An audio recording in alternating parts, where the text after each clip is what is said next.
और कार्यक्रम के आयोजक भाई विष्णुदेव जी, भाई मुकेश जी, भाई सोनू जी, भाई प्रदीप यादव जी, भाई शैलेश सिंह जी, भाई अजय पाल सिंह जी, भाई श्याम सिंह चौहान जी, भाई सिद्धांत जी, श्री हर सिंह नेगी जी, श्री मनोज यादव जी, लाला जी, जनरेटर वाले श्री धीरज गुप्ता जी, श्री इंद्रेश कुमार शुक्ला जी, भाई सत्यप्रकाश जी, आशुतोष जी, मेरे साथ आए पार्षद शैलेंद्र मिश्रा जी, अनिल वाजपेयी जी, श्याम सिंह जी,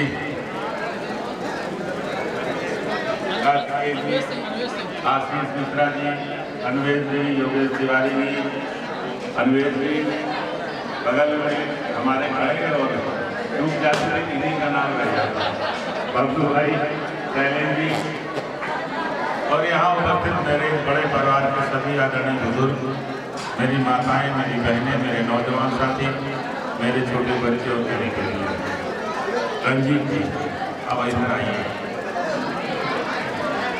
आप सभी को आज के नववर्ष की बहुत बहुत शुभकामनाएं और बधाई, और ये उम्मीद रखता हूं और ऊपर वाले से प्रार्थना करता हूं कि हे प्रभु, हमारे इस पूरे परिवार में सन 2017 में बहुत सारी ढेर सारी खुशियां हुई, और वो खुशियां हमें जिनकी उम्मीद लोग लगाते हैं।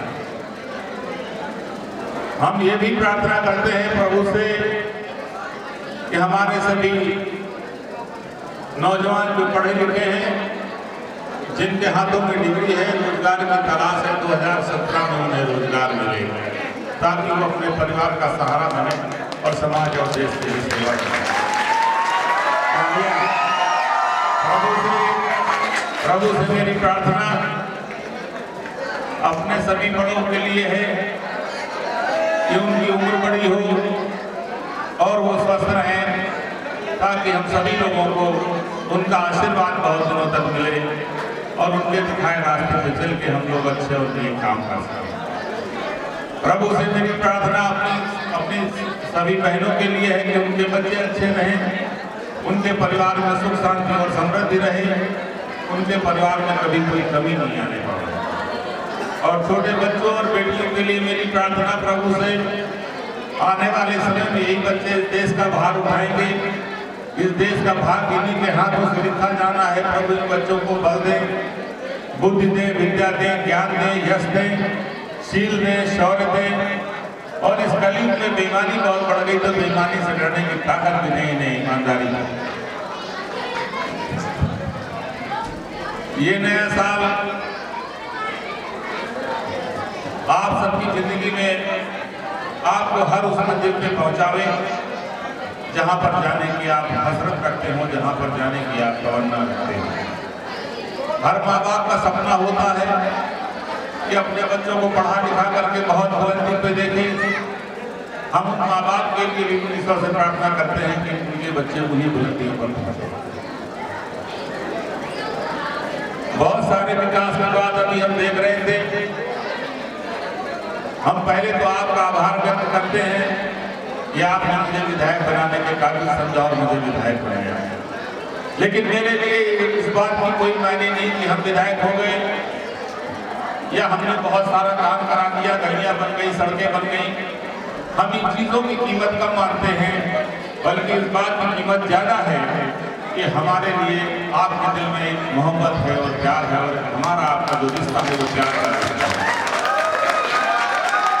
क्योंकि अक्सर ये देखा गया है कि आज जो लोग रिश्ते बनाते हैं वो वक्ती रिश्ते बनाते हैं और मौके और जरूरत के रिश्ते बनाते हैं। और याद रखना कि जो रिश्ते जरूरत पर बनाए जाते हैं उन रिश्तों की उम्र बहुत कम होती है, उन रिश्तों में गर्माहट भी नहीं होती और उन रिश्तों में संजीदगी भी नहीं होती।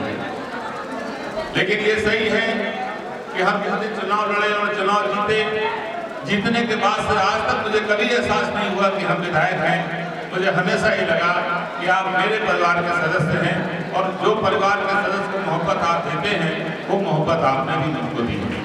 और अभी ईश्वर से प्रार्थना करते हैं, हम ईश्वर से प्रार्थना करते हैं कि हमारे यार के बीच ये दिल का रिश्ता है, ये जिंदगी की अंतिम सांस तक कायम रहे, और जब तक जिंदगी की एक ही सांस हमारे आपके बीच है, ये रिश्ता हमेशा बना रहे, रिश्ता कभी नहीं टूटे। क्योंकि जहाँ रिश्तों में मोहब्बत होती है, रिश्तों में प्यार होता है, वो रिश्ते बहुत दूर तक चलते हैं और उन रिश्तों में बेईमानी नहीं होती।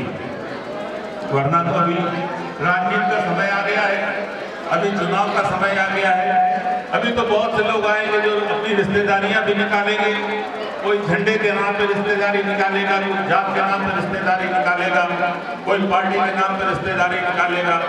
लेकिन मैंने रिश्ता आपसे कोई जात, झंडे या पार्टी का नहीं बनाया। हमारा आपका रिश्ता तो मेरे दिल से शुरू होकर आपका दिल तक जाता है और आपका दिल से शुरू होकर मेरे दिल तक आता है। और मेरा मानना है जिन रिश्तों में जज्बात जुड़ा हो, जिन रिश्तों में भावनाएं जुड़ी हों, जिन रिश्तों में सम्मान जुड़ा हो, वो रिश्ते कभी कमजोर नहीं होते, वो रिश्ते दिन ब दिन मजबूत होते हैं। और जहाँ मजबूत रिश्ते होते हैं वहाँ अकेलापन नहीं होता, वहाँ ताकत होती है। और याद रखना कि ताकत अगर कमजोर पड़ेगी तो तभी पड़ेगी जब रिश्तों में कहीं बेईमानी होगी, वो बेईमानी चाहे मेरी ओर से हो या किसी और की ओर से हो। तो मैं आपसे यही प्रार्थना करता हूँ कि ये रिश्तों की डोर जो हमारे आपके बीच है ये हमेशा बनी रहे। और मैं नए साल को फिर से आपको बहुत बहुत मुबारकबाद देता हूँ, शुभकामनाएं देता हूँ। और अपने सभी नौजवान साथियों का, अपने छोटे भाइयों का, इन्हें बहुत बहुत हम धन्यवाद देते हैं, विष्णु जी को भी धन्यवाद देते हैं। और ये सही है कि अब कोई गली मोहल्ला आसानी से बाकी नहीं है। ये मेरा प्रयास रहा है पूरे 5 साल के हर गली हर मोहल्ला बने। और यही नहीं, मेरी विधानसभा तो खलासी लाइन से शुरू होती है और नारायणपुर तक जाती है। तो मैंने सड़कें और गलियां लगभग सभी बनवा दी। कितनी बांध बल्ली की व्यवस्था पे यहाँ पर उतनी व्यवस्था थी वो भी मैंने बहुत हद तक बदला दिया, बहुत थोड़ी बहुत शायद रह गई हो। और मुझे जब ये विधानसभा का मैं विधायक बना था तो 0 पर खड़ा था, कोई काम नहीं था। पूरे मोहल्लों में लोग नावें चलाते थे अपनी अपनी गलियों में। आज लेकिन जिन गलियों में नावें चलती थी वहाँ 2-2 ट्रक एक साथ आप ले जा सकते हैं। मैंने इतनी बढ़िया गलियाँ बनवा दी ये, लेकिन अभी सब कुछ पूरा नहीं हुआ, अभी बहुत कुछ करना बाकी रह गया है। मैंने याद होगा आपको पिछले चुनाव में मैंने कहा था कि चुनाव जीतेंगे तो हम प्रयास करेंगे कि मेट्रो ट्रेन चले। हमने मेट्रो ट्रेन का शिलान्यास करा दिया है। अब भी जीतने के बाद हम यहाँ पर मेट्रो ट्रेन चलवाने का काम करेंगे। लेकिन मेरा एक सपना है और उससे बड़ा सपना है, क्योंकि जब हमारे आपके परिवारों में कोई आदमी गंभीर बीमार होता, यहाँ के डॉक्टर जवाब देते, कहते संजय गांधी ले जाओ। तो जब संजय गांधी जाने की बात आती है तो किसी का फोन आता है, चिट्ठी लिख दीजिए, कोई फोन कर दीजिए। और कभी कभी चिट्ठी लिखने और कई बार फोन करने के बाद भी अगर वहाँ कोई बेड खाली नहीं होता तो उसे जगह नहीं मिलती और आदमी मारा होता। तो ये हम चाहते हैं कि अब संजय गांधी जैसा एक बड़ा अस्पताल हमारे कल्याणपुर विधानसभा में बने, ताकि हमारे शहर के लोगों को कल्याणपुर इसके लिए लखनऊ नहीं जाना पड़े। और ये भी आपको हम बताना चाहते हैं, इस सिलसिले में हमारी माननीय मुख्यमंत्री से सहमति भी हो चुकी है। मैं उनसे कह भी चुका हूँ, उन्होंने अपनी हामी भी हमको भरी है कि हम एक हॉस्पिटल देने का काम करेंगे।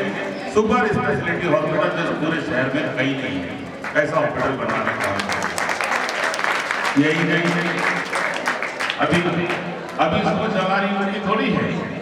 अभी तो हम एक महिला महाविद्यालय भी यहाँ खुलवाना चाहते हैं और इस बार हम प्रयास करेंगे एक महिला महाविद्यालय भी यहाँ बने, ताकि किसी भी बहन बेटी को दूर नहीं जाना पड़े। हमारी बहन बेटियों के लिए एक महिला महाविद्यालय का भी इंतजाम हो जाए। अभी कल्याणपुर मंत्री रोड हमारे अमरीश भाई हमें यहाँ दिला रहे हैं, वो तो 34 करोड़ रुपए की लागत से बन रहा है। इसमें शायद अभी दिखाया भी नहीं गया, शायद इनके पास रिकॉर्ड नहीं हुआ उसका। लेकिन आज कानपुर नगर में सबसे पहला सीसी रोड बन रहा है। इससे पहले आबादी के अंदर कोई सीसी रोड नहीं बना। नेशनल हाईवे के तर्ज पर रोड बनेगा और चौड़ा होकर बनेगा। मुझे उम्मीद है कि यह सड़क कम से कम 20-25 साल 30 साल सड़क चलेगी और बहुत बढ़िया सड़क बनेगी। तो मैं हमेशा यही सोचता रहा कैसे आपकी बेहतरी के लिए काम करें, कैसे आपकी भलाई के लिए काम करें। मैं क्या लिखूं कि नौजवानों का भला हो जाए, कहाँ लिखूं कि बुजुर्गों का भला हो जाए, क्या लिखूं कि मेरी बहन बेटियों का भला हो जाए। हम पूरे 5 साल एक पैर खड़े होकर कानपुर में लखनऊ के बीच में भटकते रहे, खाली आपकी भलाई के लिए, आपकी बेहतरी के लिए। और सुबह से लगाकर 24 घंटे में, एक दिन में 24 घंटे होते हैं और हमने 16 और 18 घंटे तक काम किया है। उन 6 घंटों में खाना भी, उन 6 घंटों में सोना भी, और उन 6 घंटों में अगर कोई दूसरा आ जाए, अगर रात को टेलीफोन आ जाए तो रात को 2 बजे टेलीफोन भी सुनने का काम किया। जो आशीष भाई किया है, तो यही आपको मैं कहना चाहता हूँ कि मैंने जो कुछ किया आपके सामने है, और ये उम्मीद रखता हूँ कि अब जब फिर से बारी आएगी तो मेरा ये पूरा परिवार हमारे साथ खड़ा होगा। अगर इतने नौजवान भाई मेरे साथ खड़े हो जाएंगे तो सैलाब आ जाएगा पूरे की पूरी विधानसभा में, पूरे कानपुर में, और एक नया इतिहास लिखा जाएगा। और इतिहास को लिखने वाले एक जानकारी के लोग होंगे, मेरे अपने लोग होंगे, मेरे घर के लोग होंगे, मेरे परिवार के लोग होंगे। मैं आपको बहुत बहुत शुभकामनाएं देता हूँ, मैं साल भर बधाई देता हूँ। इस उम्मीद के साथ जिंदगी के अंतिम सांस तक फिर से दोहराता हूँ कि मोहब्बत हमारे आपके दिलों के बीच बनी रहेगी। मुबारक, शुभकामनाएं, जय हिंद।